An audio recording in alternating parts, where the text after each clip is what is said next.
Hey everybody, I know it's not Tuesday, but I realized that on Tuesday I'm going to have painters in my kitchen. They're repainting my cabinets. We redid our kitchen, oh my gosh, about 25 years ago now. And we're just getting the cabinets painted just to give it a fresher look. So you're here now in my breakfast room. And I'm just at my kitchen table here. I thought what I would do is make a very simple, quick, delicious, sweet treat for the holidays. And this is my peppermint chocolate truffles. They are 6 ingredients, tops, very easy to make. If you have a food processor, you just put it in there, blend all the ingredients up. A little bit of prep involved, but not much. The best part is they make use of very healthy walnuts that have omega-3 essential fatty acids in them, which are very good, very anti-inflammatory for us. It has cocoa or cacao in it that also has flavonoids that are also antioxidants, very good for keeping us healthy, anti-aging as well.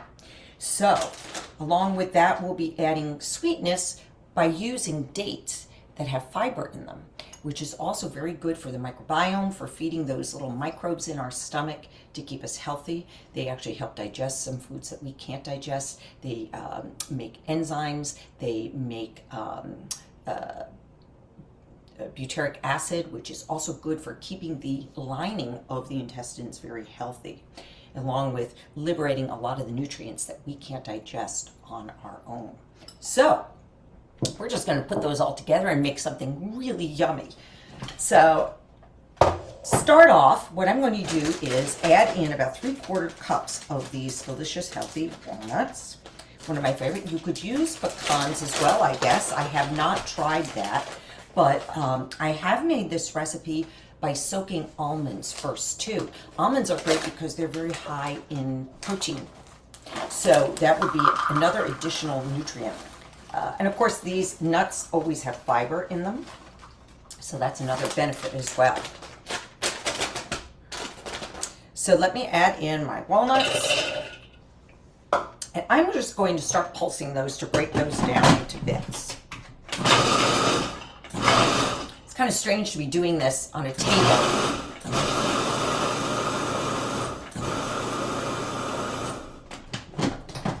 So I've just chop these down. I'm going to show you a little bit so that you can see pretty finely ground.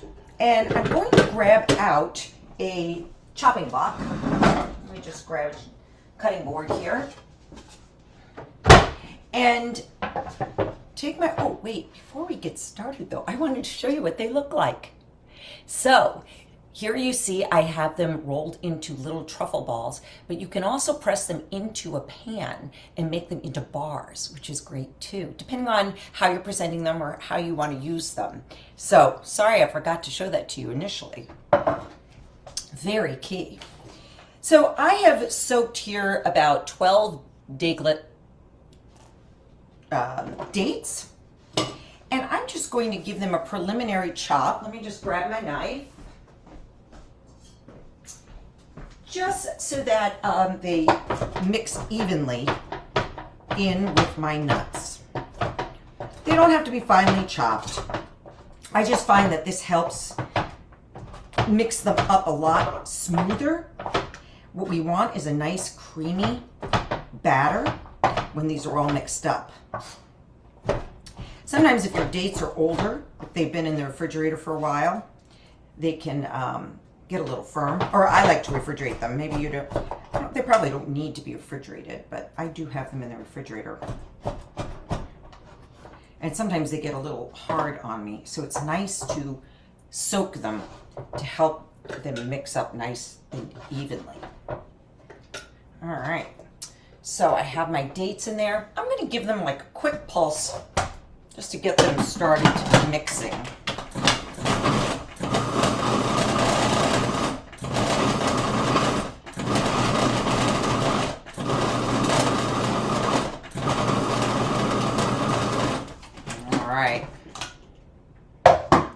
Show you what I have here. Okay, you can see kind of it's starting to ball up. That's what I want it to do. I'm going to add in now a half teaspoon of vanilla extract. All right.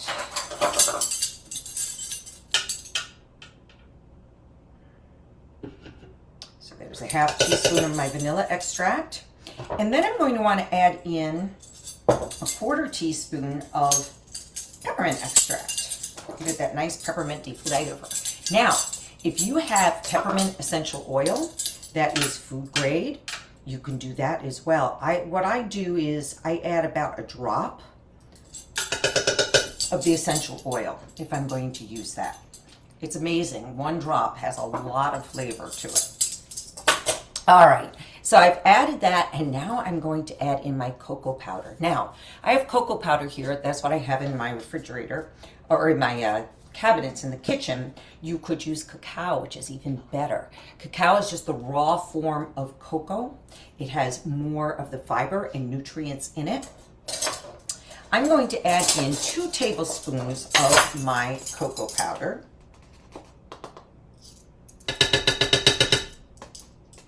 The flavor is essentially the same between the cocoa and the cacao.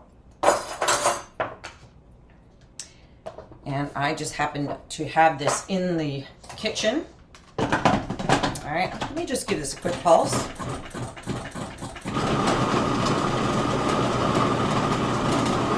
Get that started mixing.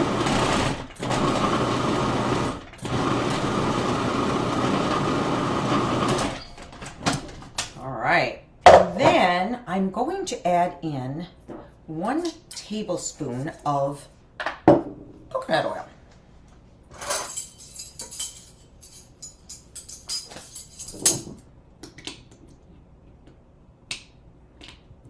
And as I put this in, I'm going to try and put it in, kind of break up the tablespoon so that it mixes evenly in the batter here.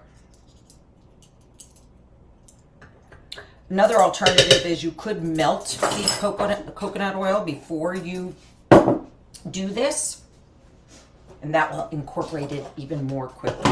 I find, though, that just pulsing it like this works pretty well.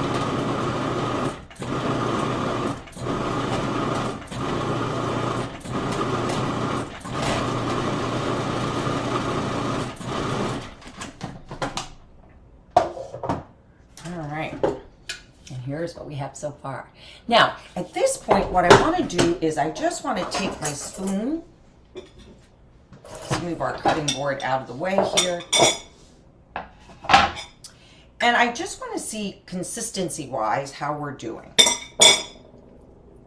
So, you can see here, it is holding into a ball. So I think we're fine. If you need to, you can add a little bit of water to this to help mix up and soften the blend. I like it at this consistency, so I'm going to leave it at this. I've done it both ways, and adding water to it works really well too. But let me just give myself a little bit of space here, and I'm going to remove my blade. All right, and I actually have a little inner liner here for my processor. I'll show you again what we have here.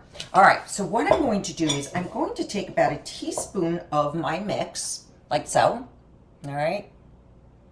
And just do like I did a couple seconds ago actually, and just roll it into a ball, like so. All right, I'm going to do this for the entire batch. This is going to, actually, you know what? You could even double up on this batch if you were making it for guests and for holidays and for gifts. It makes a wonderful gift to give to your friends and family. It's a little bit healthier version than buying processed, even dark chocolate, because all the ingredients are whole ingredients that you know. And as you're going through, you just want to take that teaspoon worth and roll it into a tight little ball, like so. All right, I will get probably about 10 balls out of this mix. That's what I was saying, if you want to double it up, In fact, the recipe that I put on my website, I will double it up so that you get twice as much, some for you and some to give as a gift, right? So, just in there. So you can see too, what happens is the coconut oil is starting to melt, which is great. What's going to happen is we're going to let this sit in the refrigerator and it will solidify again. So that coconut oil is going to help it firm up and help the balls keep their shape. All right. So I've done about half the batter here. And I want to show you how I kind of decorate them. Because you can see here on these, so I have some here that are covered with coconut. These are plain. These are covered with cocoa powder. And these I pressed chopped nuts and some chopped chocolate chips into on top. So some options for decorating and presenting them. So how do you get the coating on the balls? Let's take a look at that. So what I like to do is I like to take a bowl, and in this bowl I have a little bit of cocoa, probably about a tablespoon, 2 tablespoons of cocoa. I put in some cacao nibs as well. So I actually had some leftover cacao powder and I had some cacao nibs. If you've never seen cacao nibs, they are nothing more than pure cocoa. They haven't been ground into a powder, and they look like ground up chocolate chips. I'm going to add that in. I'll add a few more. And I'm going to add in some coconut flakes as well. Now these are well ground up coconut flakes. Very small, almost like a powdery mix. And I'm going to put in about a tablespoon of the coconut powder as well. I'm going to give that a mix so that you have almost a cocoa-y looking mix here. And then what I want to do is I'm just going to drop the ball in there and roll it around the mixture, kind of pressing some of it in. And then what I'm going to do is I'm just going to circle the bowl like this.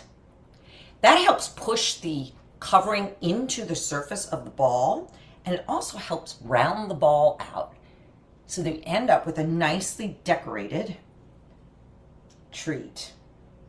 And I call these truffles because they're soft, like a truffle consistency. Truffles are usually round like this. If you want, you can push the surface down on the bottom and give it a flat bottom so that it's not quite a true circular shape. That's the beauty of making your own desserts. Now this one fell apart on me. No worries. I'm just going to push it back together, roll it around in my hand. Now, when that happens, it says to me, maybe I should have added a little bit of water to it, but I think we're going to be fine here.